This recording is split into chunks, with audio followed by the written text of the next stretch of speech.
নমস্কার বন্ধুরা, আমি সঞ্জিত সরকার। তোমরা দেখছো সঞ্জিত স্টাডি সেন্টার। আজকের এই ভিডিওটি গুরুত্বপূর্ণ হতে চলেছে গৌড়বঙ্গ বিশ্ববিদ্যালয়ের তৃতীয় বর্ষের পঞ্চম সেমিস্টারের ছাত্রছাত্রীদের জন্য, যাদের পাসে ইতিহাস রয়েছে তাদের জন্য।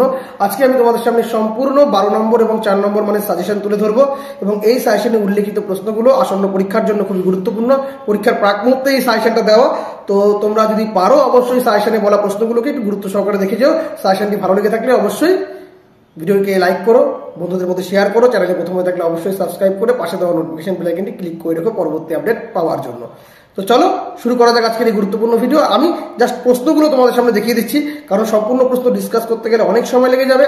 তো প্রশ্নগুলো দেখিয়ে দিচ্ছি, তোমরা স্ক্রিনশট নিয়ে নিও বা খাতার মধ্যে ঢুকে নিও, বা তোমরা যেখান থেকে পড়ছো সেই জায়গাটা দাগিয়ে নিও, অসুবিধা হবে না।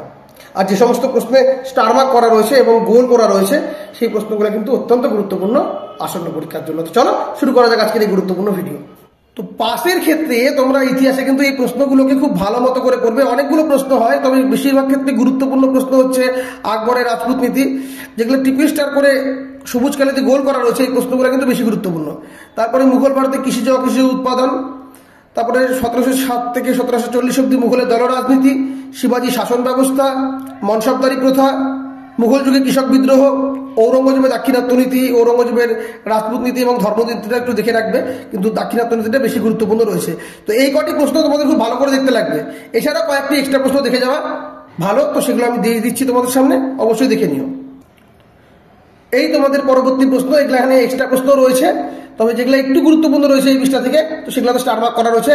কিন্তু প্রথম 7টি প্রশ্ন বেশি গুরুত্বপূর্ণ, বারবার করে বলছি, প্রথম 7টি প্রশ্ন বেশি গুরুত্বপূর্ণ, তার ভেতর থেকে প্রথম 6টি প্রশ্ন বেশি গুরুত্বপূর্ণ।